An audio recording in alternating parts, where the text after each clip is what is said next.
Good early morning. It is now Monday, November 30th, 2020. How's everyone out there for those of you who read this? Um, don't ask me why I'm still up. I don't know. I'm just not tired. I went to work, and well, sometimes it's just hard to go to sleep, even though I've been home for the last 4.5 hours or whatever.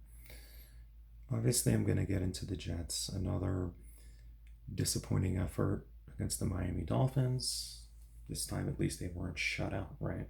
But still, in two meetings with the Dolphins, not a single touchdown. Yes, they lost 20-3 today.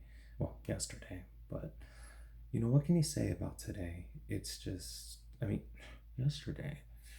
It was, the Jets come out flying high. They score the first points of the game, 3-0, and then you never heard from the offense again. They had a chance, late in the first half, missed a field goal from 29 yards. But the main things are this: the defense gave the Jets a chance to win this game today. They forced a couple of turnovers, especially the defensive line.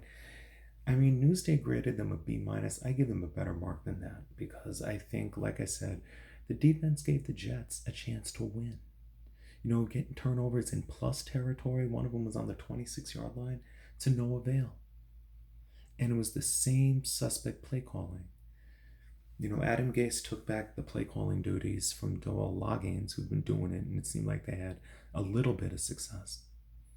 But yesterday, just running Frank Gore on a 4th and 1, predictably they run Frank Gore up the middle, stuffed.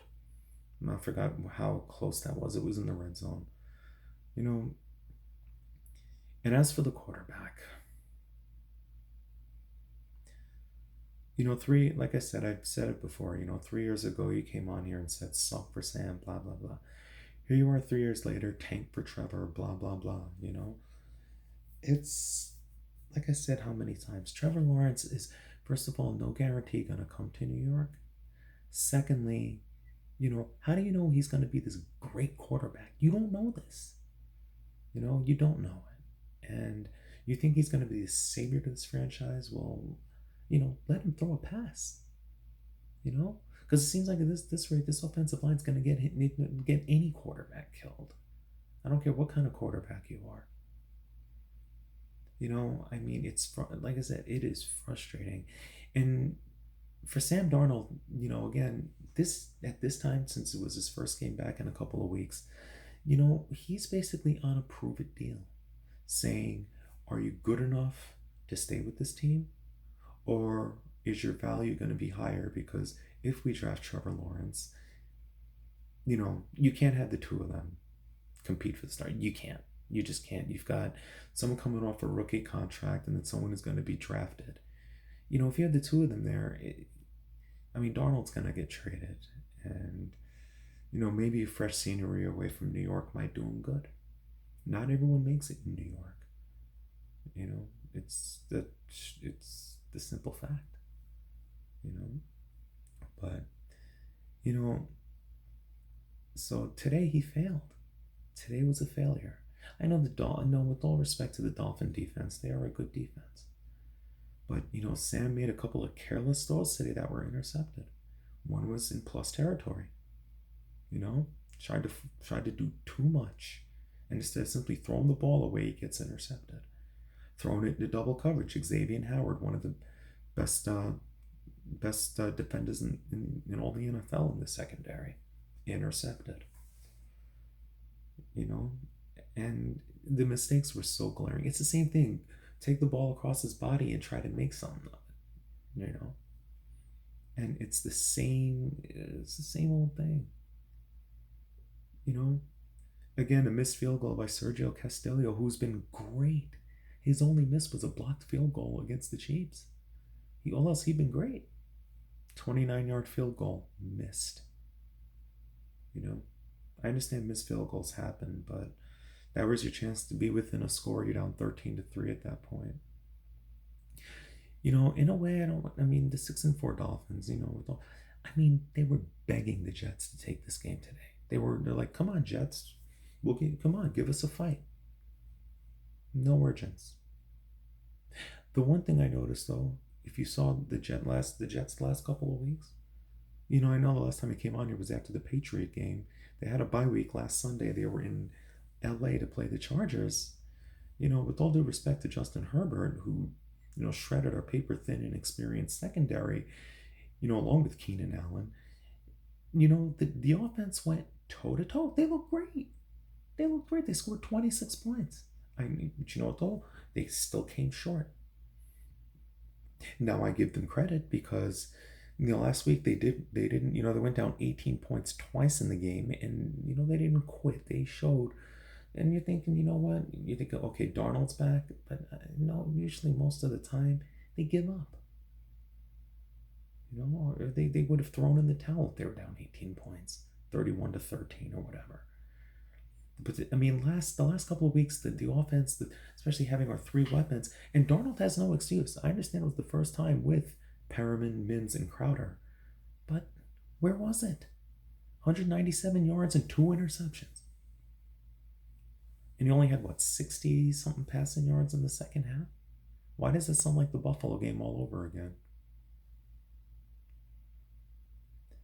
It is. There's a reason why. We're a laughing stock. If you look at the 5 remaining games on this team's schedule, who are they beating? Who's their best chance? The Raiders? The Patriots? Because, if you look at their schedule, look at, you got the Raiders coming in, and, they played Atlanta yesterday, and they're not staying on the East Coast. So they might be travel weary again. And I'll tell you what, they got their fannies handed to them yesterday.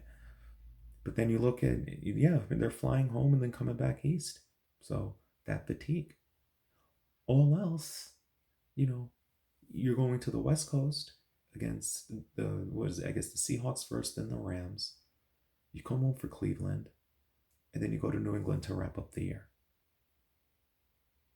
So what is, who are you beating there? You should have beaten the Patriots at the Meadowlands the first time you met them, Monday Night Football. But all else, it's going to happen. I really think the biggest embarrassment is going to happen.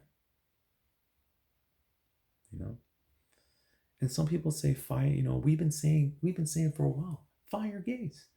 The Lions finally pulled the trigger on Matt Patricia, much to the excitement of current and former Detroit Lion players. So, we've been begging, and it's like, fire Gase. You should have let Greg Williams take over. He has head coaching experience. He gets a lot out of the defense with what they do have. And like I said, the defense played very well enough to get the chance for the Jets to win yesterday. They did. And it was disgraceful how the offense had every chance, and they couldn't do a thing. Except for the first drive of the game. Disgraceful. So, again, the beat goes on. They're 0-11. If you think about last year, the Jets faced the 0-11 Cincinnati Bengals, and, oh yeah, they lost. So, are the Jets going to beat the Raiders next week? Likely not. Because, if they can get, like I said, I'm not one for the draft. I want to win one for pride. But I do know that if the Jaguars and the Jets finish tied, the Jaguars are going to get the tiebreaker. And I know their quarterback's starved too, because I don't think they believe in Gardner Minshew. I think that kind of ran its course in Jacksonville. But, it's gotten to be too much. It's gotten to be tiresome. The beat goes on, and it's just the same old junk. What do you. Anyway, that being said, I've got a low battery, so I gotta sign off, and I need to get to bed. Anyway, deuces for now. See you soon. Raiders next week. We'll see what happens.